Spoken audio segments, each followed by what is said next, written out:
"We can split up if you want, but I want to stay with our son," John said firmly after scolding me. He seemed satisfied as he took a deep breath.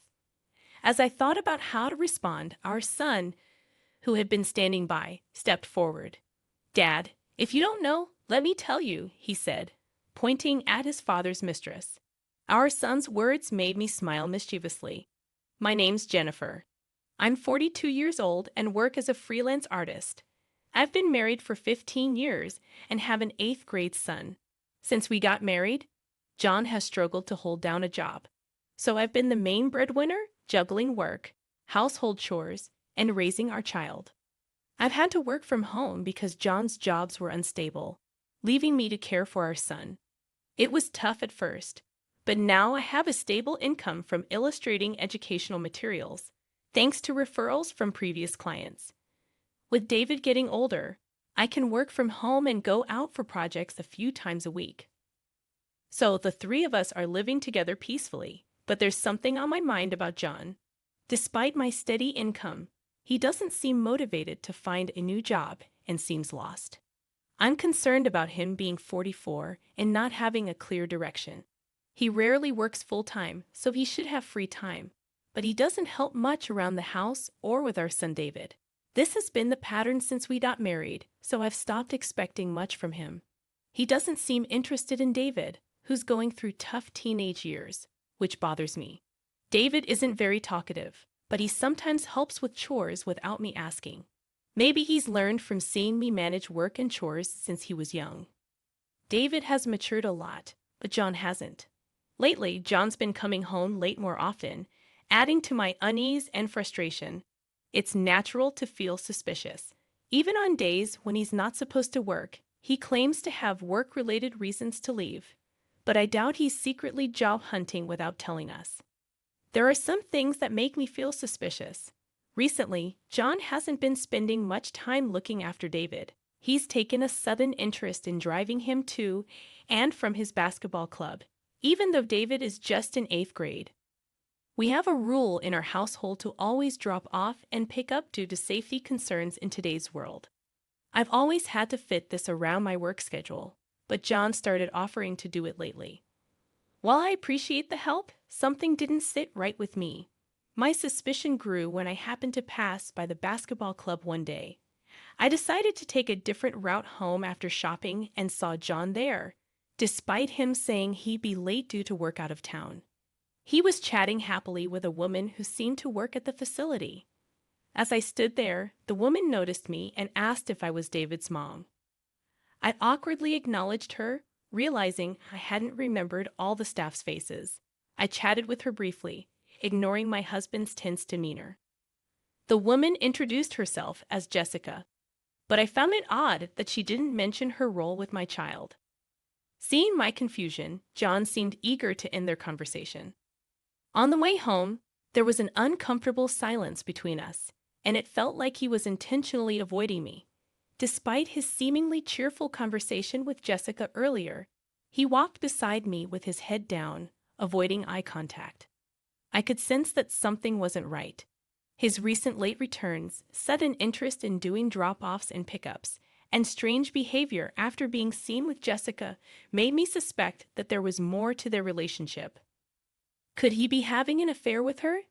Deep down, I had felt a shift ever since he started taking over the transportation duties. He had become distant from me. That day, when our son returned from the basketball club, I casually asked about his father's behavior, but all I got was a dismissive, "I don't know." It seemed our son was frustrated with his dad's insistence on driving him every day. Forcing our reluctant son to go along with it didn't sit well with me. I had been harboring suspicions for a while now, and it seemed they were about to be confirmed. I was just passing by, so I thought I'd drop in. "David, how are you feeling?" Jessica said as she entered our home. "Thank you for coming all this way, Jessica." "Now please, have some coffee," I replied politely. Jessica, whom I hadn't suspected of being involved with my husband, started finding reasons to visit our home more frequently. She would mention our son occasionally, but it was clear her real motive was something else. Her visits always coincided with the times my husband was home, never when my son or I were alone. Watching them chat cheerfully in the living room confirmed my suspicions of John's infidelity. About a month after I first noticed his odd behavior, he began coming home later and later, sometimes disappearing for days at a time. When I confronted him about sneaking in late one night, he joked about it, but his reaction changed when I mentioned cheating. He snapped at me, telling me to mind my own business and focus on my work. His irritation was evident as he stormed out of the room. I was angry that he acted as if he was doing everything when, in reality, he left all the housework and parenting to me. "What's wrong, Mom?" David, who had been witnessing our arguments, spoke up unexpectedly. "Oh, it's nothing. Why are you still awake?" I deflected, but David seemed hesitant before finally opening up about his suspicions regarding Jessica, whom he believed might be involved with his father. He found her clingy and irritating, especially since she would come to our house uninvited. It was a relief to know that I wasn't alone in disliking her presence, but the situation was far from resolved. When I returned home from a client meeting, I heard laughter coming from the living room. It was John and Jessica. David must have stayed in his room as he didn't join them. As I entered the living room, both John and Jessica turned to look at me. John appeared uncomfortable as usual, while Jessica greeted me with a confident smile. "Welcome back, David's mom," Jessica greeted me as I bumped into John, who then invited me inside. I couldn't shake off the unease I felt about Jessica addressing my husband by his name. "Oh, we seem to run into each other often, don't we? Isn't work keeping you busy?" I retorted with a touch of sarcasm. Jessica replied with a smug expression. "Well, part of my job involves visiting homes." I wanted to lash out at her for being so presumptuous. "What part of your job involves critiquing people's homes?" I wanted to ask, but I held my tongue. Instead, she commented on the cozy atmosphere of our house, insinuating that it wasn't kept very clean. Her sly grin made it clear she was enjoying pointing out my shortcomings. My husband didn't defend me. Instead, he chuckled along with Jessica, even adding that I should do better with the housework since I'm always home. It frustrated me that I was the only one being mocked. Feeling overwhelmed, I quickly retreated to the bedroom, still holding my belongings, overcome with frustration, sadness, and embarrassment. I worried that Jessica might replace me in my family eventually. If she wasn't involved with my son's basketball team, I might have confronted her. But I hesitated for my son's sake. Despite my concerns, my husband and Jessica continued their rendezvous, openly displaying their relationship while I remained silent. People told me they often met under the guise of discussing our son's education. Determined to uncover the truth, I searched for evidence during my husband's absences and discovered plenty of proof of his infidelity. Despite his claims that we couldn't afford gifts for birthdays or anniversaries, I found receipts for motel stays, lavish dinners, and expensive jewelry in his coat pocket. I even found receipts for places he said were too expensive for us to visit. It pained me to think he spent money on his mistress, but not on his wife. Despite my hurt, I stayed composed and continued gathering evidence. Divorce crossed my mind, but I wanted to wait until David graduated high school. Nevertheless, I resolved to gather as much evidence as possible to protect myself. I wondered where my husband got the money for his affair. Even if he used his entire salary, it would be challenging to sustain. Lost in thought, I suddenly remembered our college fund account for David. A wave of dread washed over me as I checked its transactions, revealing large withdrawals over the past few months. I had opened the savings account specifically to secure my son's education funds just in case. It had been a while since I last checked it, and I was shocked to discover that the balance had significantly decreased. Despite meticulously managing our credit card usage and monthly bills, I had neglected to monitor the savings account regularly. The realization hit me hard, and I struggled to steady my trembling hands. The money he spent on his affair came from the savings I had diligently set aside for our son. At that moment, I no longer cared who he was having an affair with. What I couldn't forgive was that he had used the money meant for our child's future for his own selfish desires. His betrayal against me as his wife paled in comparison to the betrayal against our son. Suppressing my boiling anger, I resolved to continue pretending that everything was normal. I didn't want our son, who was at such an impressionable age, to catch on. I chose to shoulder all the problems and worries alone, not wanting to burden our hardworking son with unnecessary stress. However, the strain began to take its toll on me, leading to small mistakes in my household chores and work. Even Mrs. Smith, a longtime client, noticed my worn-out state and expressed her concern. While I struggled, my husband seemed to be enjoying himself with his mistress more than ever. Without my interference, he appeared more relaxed. Sooner or later, our son David would inevitably become aware of the issues surrounding our family. Recognizing my subdued demeanor, David silently offered to help with the laundry, expressing his understanding of the situation.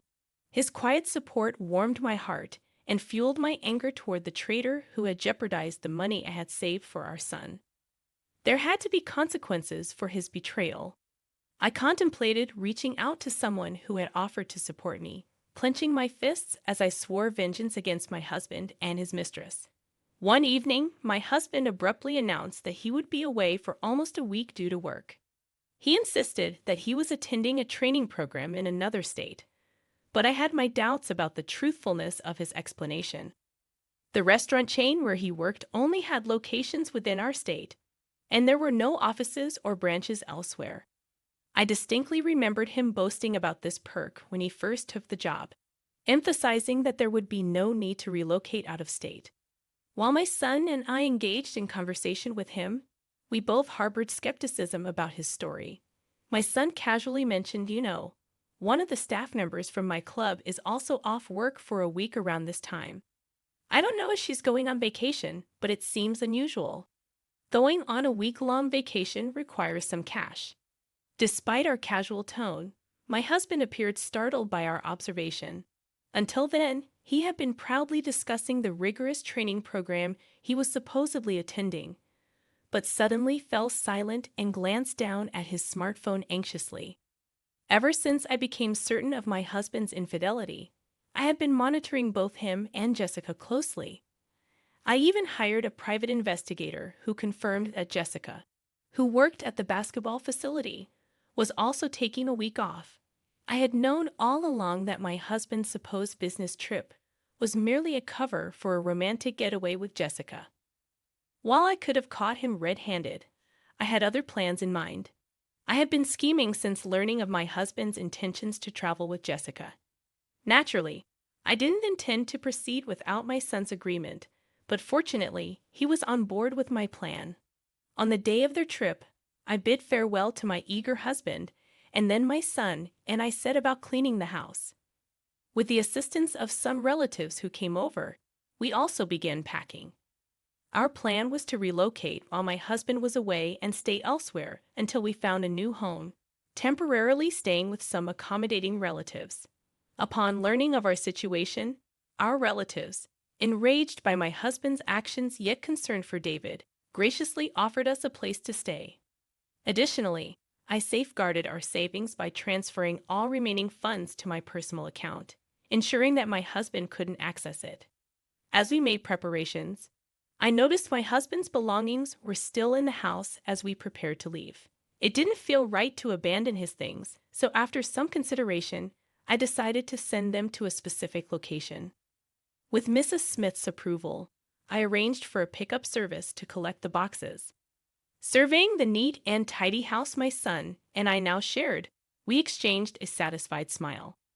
A few days after we had relocated, my phone suddenly rang, startling me in the midst of our temporary stay at my relative's place. Seeing my husband's name on the caller ID, I couldn't help but sigh involuntarily. "Hello, Jennifer," he greeted me. "Hey, what's going on?" "It's the middle of the day," I responded, already anticipating his request. "Actually, during my training, I ran out of money. Can you transfer some funds to my account?"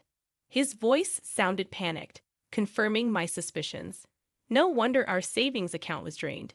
He couldn't access any funds. His desperation was palpable, more so than usual. Was it because he didn't want to appear inadequate in front of Jessica? Feeling exasperated, I declined his plea, almost amused by his predicament. Why do you use the account you always dip into? There should still be plenty left, I suggested with a smirk. After a brief silence, he erupted into angry shouts. Are you okay with me being broke? He yelled, but I refused to entertain his outburst. Your training will be over soon. You'll manage without money, I countered, goading him further. Suddenly, a frantic female voice could be heard in the background. It was the moment I had been waiting for. Surprised by Jessica's voice in the background, my husband abruptly ended the call. With everything falling into place, the next day my son and I headed to a specific location. A grand mansion with immaculate gardens, clearly the residence of affluent individuals. As if on cue, we found my husband and his mistress in a room. My husband looked terrified as he sat on the floor, offering apologies to someone. That someone, with a stern expression, was Mrs. Smith, a longtime client of mine and the principal of the middle school attended by my son David. Over the years, we had developed a close bond, sharing personal troubles and trusting each other implicitly. My husband's actions have caused trouble, and I must apologize. I began taking responsibility for my husband's misconduct. It turned out that Jessica, who had been on a trip with my husband, was confronted by her parents about a package she had received at home. She had no choice but to return home immediately. And naturally, she insisted that my husband accompany her. Hearing Mrs. Smith's words, my husband trembled with fear. Mrs. Smith had been deeply concerned about my declining health since learning of John's affair. When I finally confided in her about the affair, and she discovered that her daughter was the mistress, she was devastated. However, Mrs. Smith was determined to make amends for her daughter's actions and had been cooperating with me ever since. She offered a heartfelt apology, gesturing toward the piles of boxes, and sternly reprimanded her daughter. You should be ashamed of yourself for coveting what isn't yours, she scolded. Jessica's attempts to defend herself fell flat, claiming it was all a misunderstanding and questioning the sanity of the sender of numerous packages to their house. Turning to my husband, Jessica pleaded for support, but he remained silent under my disapproving gaze. With a panicked expression, Jessica confessed that she had no idea her mother worked with me and never intended for her strict mother to discover her affair with a married man. Mrs. Smith is a teacher, and she has very strict rules about what's right and wrong. She's not likely to forgive her daughter for what she did, but I didn't feel sorry for Jessica at all. I want you to say sorry, Mrs. Smith said firmly. My daughter has to make up for what she did. Even if it takes her whole life, she has to do the right thing. Why is this happening to me? Jessica cried, but I didn't pay attention to her. Instead, I looked at my husband, who was standing silently beside her. Don't you have something to say? I asked him, feeling angry. Then, unexpectedly, David, who was standing behind me, spoke up. Jessica isn't just a regular worker. She's only an intern at the club, David said firmly. And don't you dare try to be friendly with me again. Your flirting with other men is gross. It turned out that Jessica wasn't even officially hired at the club. My husband always thought Jessica was very skilled and passionate about working with students, which I found funny. It turned out they both had secrets. Seeing Jessica's shocked face, I decided to give her some advice before I left. Did you know that I pay for everything? The rent, our living expenses, and even David's school fees. I told her. John has been doing odd jobs for years, but you wouldn't know that. Hey, hold on a minute. John tried to interrupt, but it was too late. Jessica was so surprised by what I said that she collapsed on the spot. It turned out John had been pretending to have plenty of money, hiding the fact that I was the one supporting our family. He wanted to impress Jessica, so he made it seem like he had everything under control. He made me look lazy and useless in front of her. Mrs. Smith was devastated when she found out the truth about John and Jessica. When David and I happily returned home, we saw John looking defeated, with Jessica and all their things. Mrs. Smith had kicked him out. Months passed since we moved. Following Mrs. Smith's advice, I hired a good lawyer to handle my divorce. Everything went smoothly, and I felt relieved. I even found out that the savings I had put aside for David's education could be used as child support. As for Jessica, rumors spread quickly at the basketball club about her affair with a parent. She lost her job and tried to get help from her parents, but Mrs. Smith wasn't willing to help. Jessica ended up alone and confused. She left John because he didn't have any money, and now he's trying to make things right. But David and I aren't interested. Mrs. Smith felt guilty for what her daughter did to our family. I reassured her and thanked her for helping me find a new job. Life has been good with just David and me, and I'm proud to be David's mom. David's simple words brought tears to my eyes. I want to keep working as an illustrator, but most importantly, I want to be the best mom I can be for David.